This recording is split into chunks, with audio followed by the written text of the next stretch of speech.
Something or nothing. Jared Goff literally playing quarterback better than anyone who has ever picked up a football for 6 games.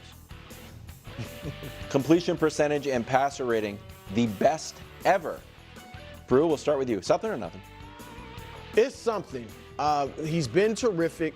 Even when he hadn't been pressured a lot, but when he has, he's still been great through the pressure.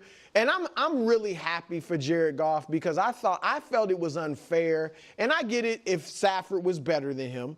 But I thought he got blamed for a lot with the Rams. And they kind of discarded him. And then you heard a lot of comments like he was the one holding them back. He wasn't that good. He couldn't make certain throws, this and that.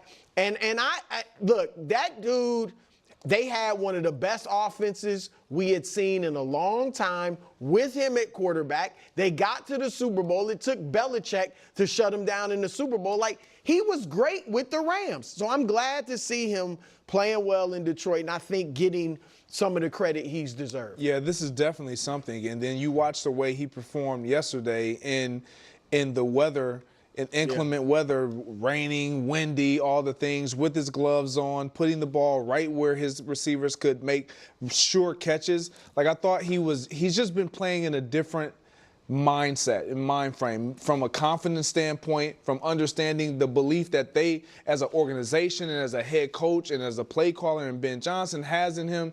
It just has him playing lights out, and he's been making great decisions. So, listen, The best 6-game stretch in NFL history is nothing because it's not true. I mean, it is statistically true, but it's not. Like, there's nobody, including anyone on this set, that thinks the best month and a half of quarterbacking that anyone's ever seen is what Jared Goff just did. He does have, it is the most efficient from a completion percentage standpoint and passer rating. But 13 touchdowns, 1 interception. No, right, but a lot of guys have done that over 6 games. Pretty good, though. The touchdown interception, and so again, he's played really well, and the Lions look like a juggernaut right now, and they have really not missed a beat without Aiden Hutchinson, but he had 85 yards one game, and he's averaging, I think, 220 yards in the stretch. It is something for the Lions for twofold. One is yesterday's game showed you if they have to go outdoors, they're not cooked. But yesterday's game also made it way more likely they won't have to. Yep. Like having the Lions right now beelining to the 1 seed when I think it matters more to them than any other team in the conference is a huge story. To have skipped the round and then also have everything indoors where clearly they could win outdoors in inclement conditions, but to not have to, that's where it's something. And Goff's been excellent, but the records are a little, to me, inflated. Nick is right. You would agree, too, right? This is not the best 6-game stretch any quarterback's ever had in the regular season. Wilds, what is the stats? Yeah, it's the best. It's 219 yards a game. That's the stat. The passer rate, and he's completing 83%. I mean, that's fantastic. What do you want me to do? Wilds, is that the best in? It's the best of all time. So it's all about completion percentage. Well, and passer rating. Do we not like passer rating anymore? Completion percentage, 25% of passer rating. So okay, well, how about the other 75%? The touchdown interception ratio is big. Okay, so what are we talking about? No, he's been excellent. Yeah, I don't think it's the best 6-week stretch of quarterback play we've ever seen. Well, what does the script say? I don't think it's better than Tom Brady's best 6 weeks in the 2007 season. I just don't. What was his passer rating? It wasn't 140. Okay. Bill. Okay, let's talk about this. I'm not going to get into this whole debate of is it the best 6-game stretch, because honestly, who cares? Seriously, you could be the biggest Jared Goff fan, the biggest Lions fan. At the end of the day, who honestly cares? The thing that I really struggle with right here is saying that the Lions need home field advantage. It's more important to them than any other team. That's a head scratcher. Didn't they just prove that they could be on the road, that they could be outside in bad weather? Jared Goff dominant, the Lions dominant. Like I don't understand. Like it's the 49. It's not more important to like the 49ers, the Packers, the Eagles, the Chiefs, the Ravens. I don't understand. Why do the Lions? No one ever wants to single out the Lions really for anything, quite frankly. But when we want to single them out, it's to say, well, they need this more. Because if they don't have it, then it hurts them. Right? We single them out in a more negative way than a positive. That's a head scratcher for me. That fundamentally makes no sense. None. Let's retire this nonsense narrative that the Lions are apparently not really resilient. That, if they're outside or on the road, they're just like, we don't know what to do. They go from lions to kittens. Like, that's the narrative that's trying to be constructed right now. And it's nonsense. Like, what? They went into the house of the 49ers and were dominant in the playoffs. Like, what? Like, just stop. Stop with this nonsense. Stop with this madness. Didn't they beat the Chiefs week 1 on the road? Wasn't that on the road, if memory serves me correctly? A banner night for them. So let's stop with that. I mean, they have a dominant passing game, a dominant run game, dominant coaching, and like that is gonna go. It's gonna look pretty good on the road. Are we judging Jared Goff based on what he did, like, in year 1, 2, 3 or something? Like, are we gonna judge a quarterback or team or player based off things that happened like years and years and years ago? That's like saying, oh, well, the Lions always lose. Look what they did in 1993. It's like, the heck does 1993 have to do with anything? I mean, it just doesn't make sense. Are you the same person that you were 4 or 5 years ago? Are you the same person that you were a year ago? The answer is most likely no. The answer is honestly definitely no. Better or worse, you're a different person. Unless you were just like frozen in time. So it's like it's such a tired narrative to me. I mean, it really, really is. I know we constantly look for skepticism around teams. I mean, I do the same thing. It is what you should do when you're trying to get to the truth of a statement, right?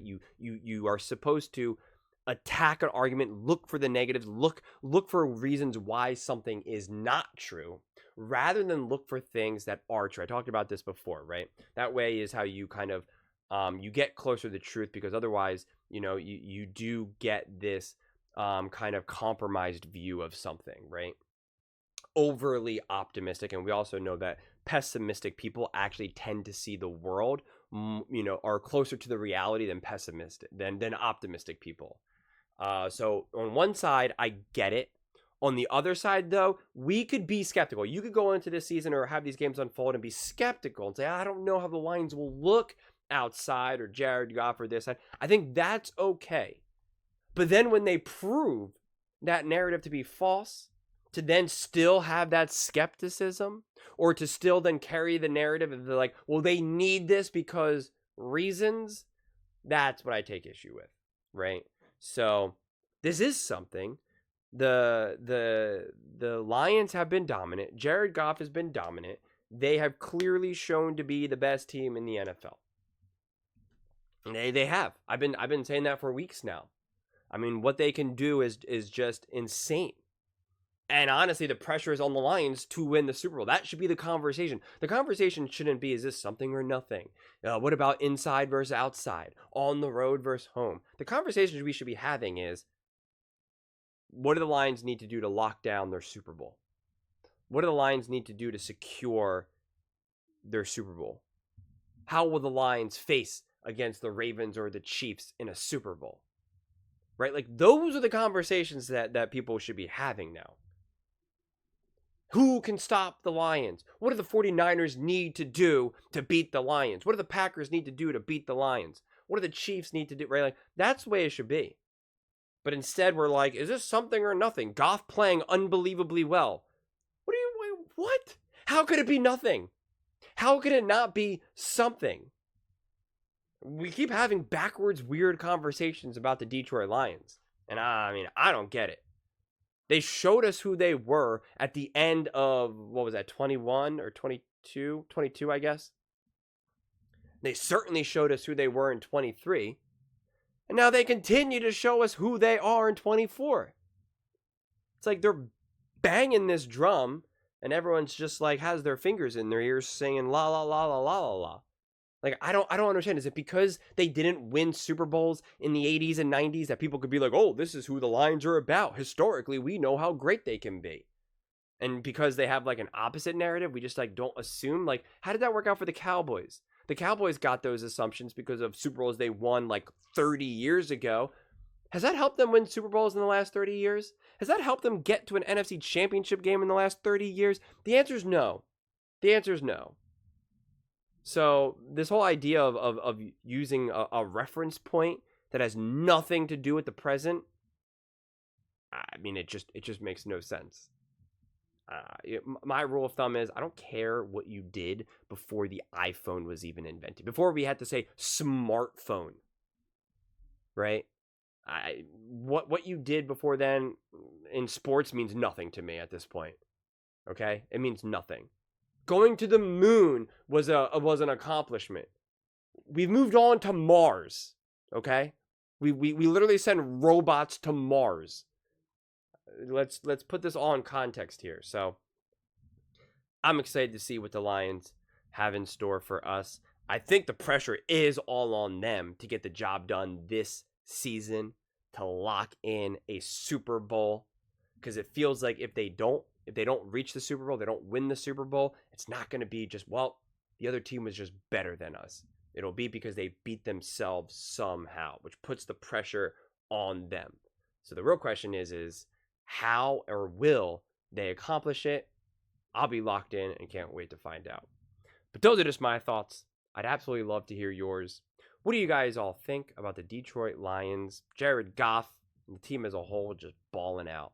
Let me know in the comments below. I read every single comment, so whether you agree with me or disagree with me. Either way, let's get in some discussions. Let's get in some fights, but ultimately, let's just have some fun. And please do consider subscribing. We are building an amazing community here, and I'd absolutely love to see you part of it. I want to build something that we all genuinely feel connected to, something that we're really excited to be part of. I think we're well on our way to doing it. And please don't forget to give this video a thumbs up, as it really does help with the visibility and the algorithm. Thank you so much, and see you next time.